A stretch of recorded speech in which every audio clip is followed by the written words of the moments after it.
할렐루야. 오늘은 에스라서 8장 말씀을 통해서 하나님의 은혜의 말씀을 나누기 원합니다. 오늘은 에스라가 철저한 3가지 준비를 한 것을 중점으로 한번 보기로 원하는데요.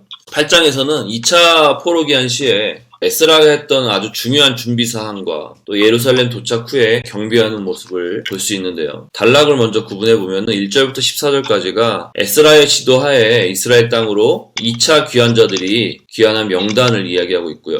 15절부터 20절까지는 명단 가운데 레위 사람이 없는 것을 확인하고 레위 사람들이 살고 있는 지역에 사람들을 보내서 레위 사람들을 가도록 설득한 이야기. 그리고 21절부터 30절까지는 이스라엘 땅으로 돌아가기 위해서 3일간 준비하며 또 3일간 금식하며 행정적으로 필요한 준비를 했던 이야기. 그리고 31절부터 36절은 무사히 이스라엘에 도착해서 감사의 제사를 드린 이야기를 하고 있습니다. 에스라의 저자가 우리에게 말하고자 하는 핵심 내용이 무엇일까? 그것은 바로 에스라서 전체의 주제인 하나님의 약속의 성취입니다. 예레미야 선지자를 통해 예언하신 대로 내가 너희를 징계했지만 70년이 지나면 내가 너희를 바벨론에서 돌아오게 할 것이다. 북방에서 이끌어낼 것이다. 제2의 출애굽을 하듯이 내가 너희를 전적인 나의 은혜로 이끌어내겠다라는 것이죠. 그래서 에스라를 통해서 제2의 출애굽을 시키면서 결국은 예레미야의 예언의 성취를 보여주고 있는 것입니다. 전체적으로 볼 때는 하나님은 약속에 신실하신 분이다라는 것을 우리에게 이야기하고 있는 것입니다. 핵심 단어들을 한번 뽑아보면은 첫 번째는 제2의 출애굽입니다. 그 다음에 아문자라는 것이고요. 세 번째 키워드는 준비된 지도자 에스라. 그리고 네 번째는 하나님의 약속의 성취. 핵심을 머릿속에 잘 생각하고 말씀을 보면은 잘 이해가 될 좀 있습니다. 이것이 두 번째 출애굽이다라고 하는 것은 하나님은 에스라를 중심으로 놀라운 방법으로 2차 포로기한이 일어나게 하십니다. 이때 에스라가 일어나면서 유대인의 지위가 엄청나게 향상됐다고 했죠. 어쨌든 하나님께서 이렇게 일들을 다 일으키고 계신 거죠. 1차는 우리가 잘 알듯이 스룹바벨의 지도하에 1차 포로기한이 이루어지고 제2성전이 건축됩니다. 그리고 7장부터 10장까지는 에스라를 중심으로 제2의 포로기한이 이루어지는데 이때 뭘 얘기하는 것입니까? 율법을 이스라엘 백성들의 삶 가운데 뿌리 내리게 하는 작업을 하는 거죠. 크게 보면 이 사건이 제2의 출애굽이라는 거예요. 예언의 성취이고 약속의 성취라는 것입니다. 이것이 왜 중요합니까? 오늘날 우리가 기억해야 될 것이 무엇이냐면 하나님은 하나님의 약속을 반드시 지키신다는 것입니다. 그 약속에 신실하시다는 거예요. 우리가 아무리 죄를 지어도요, 하나님이 약속하시지 않았습니까? 너희가 율례를 지키면 천대까지 그 복이 임할 것이고 너희가 나의 율례를 지키지 않으면 그 죄값이 3, 4대까지 흘러간다 했잖아요.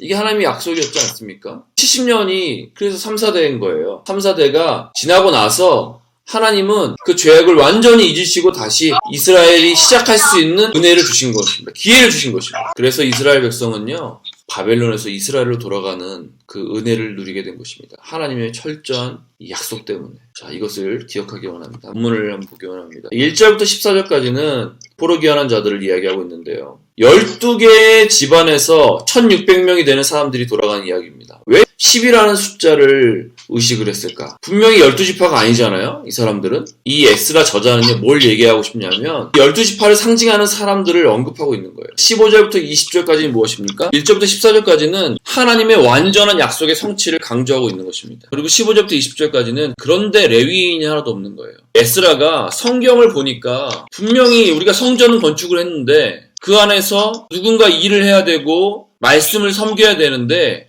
북이스라엘이 멸망한 이유가 뭐라고요? 레위인이 아닌 사람들을 세웠다는 거 아닙니까? 마음대로 절기를 바꿔버린 거 아닙니까? 우상 숭배한 거 아닙니까? 그런 실수를 에스라는 하지 않기 위해서 아하와로 흐르는 강가에서 레위 자손이 없는 것을 보고 돌이켜서 레위인들을 모집하러 간 거예요. 바벨론에서 100년을 가까이 살다가 자기의 삶의 터전을 다 내려놓고 이스라엘로 돌아가는 게 쉬울까요? 그리고 이 레위인들은 제사장들과는 다르게 성전에서 허드렛 일을 하는 사람들 아닙니까? 분명히 이 사람들은 바벨론의 포로로 잡혀가서 농사도 짓고 일도 하고 살았을 텐데 이제 또 가면은 하나님이 먹여주시는 레위인으로 돌아가야 되는 거예요. 자유롭게 경제활동도 하고 세상 사람들처럼 살기를 원했을 수도 있잖아요.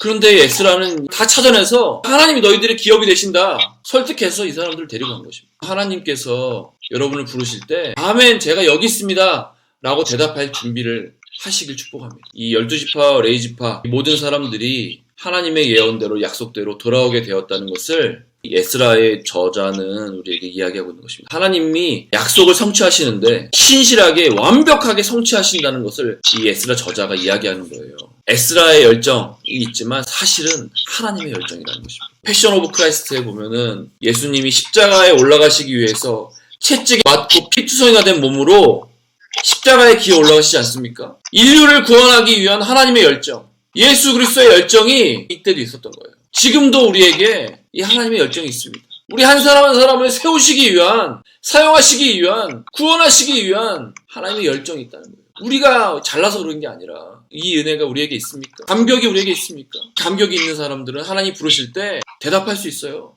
주님, 제가 여기 있습니다. 주님, 저를 사용해 주십시오.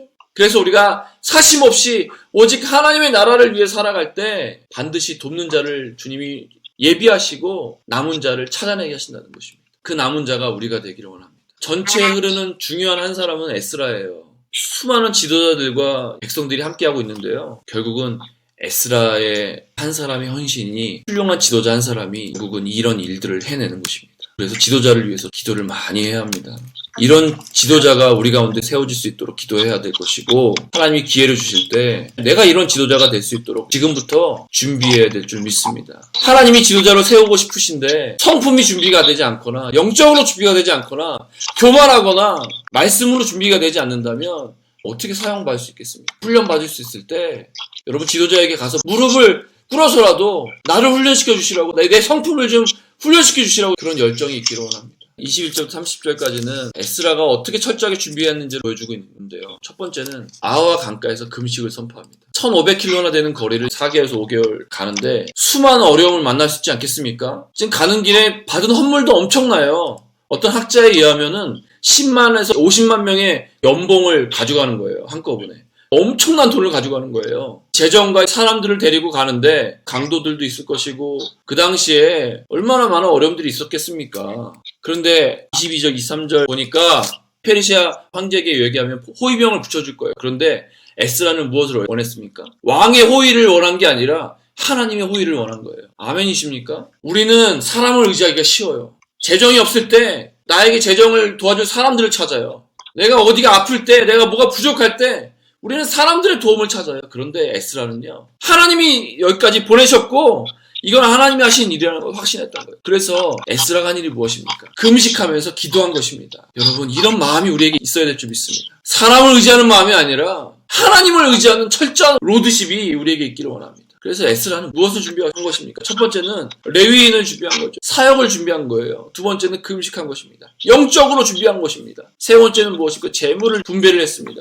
행정적인 준비를 한 것입니다. 철저하게 준비한 에스라를 우리가 지금 보고 있습니다. 이런 지도자가 될 수 있도록 여러분 지금부터 잘 훈련이 되시기를 원합니다. 하나님이 여러분을 필요로 하실 때 내가 너를 사용해야 되겠다. 영적으로 잘 준비되어서 사역적으로 잘 준비되어서 하나님 앞에 쓰임받으시길 축복합니다. 그리고 31절부터 보니까 감사의 제사를 드립니다. 얼마나 많은 제사를 드렸는가. 모든 것은 하나님께서 하신 일이라는 것을 고백하고 있어요. 내가 잘나서 한 것이 아니라는 거예요. 잘난 사람들은 예배를 안 합니다. 교만한 사람들은 예배를 못 합니다. 먼저 그의 나라와 의를 구하는 사람, 오직 하나님께서 나의 모든 것을 채워주신다라는 것을 확신하는 사람이 진정한 예배자가 되는 것입니다. 겸손하시길 축복합니다.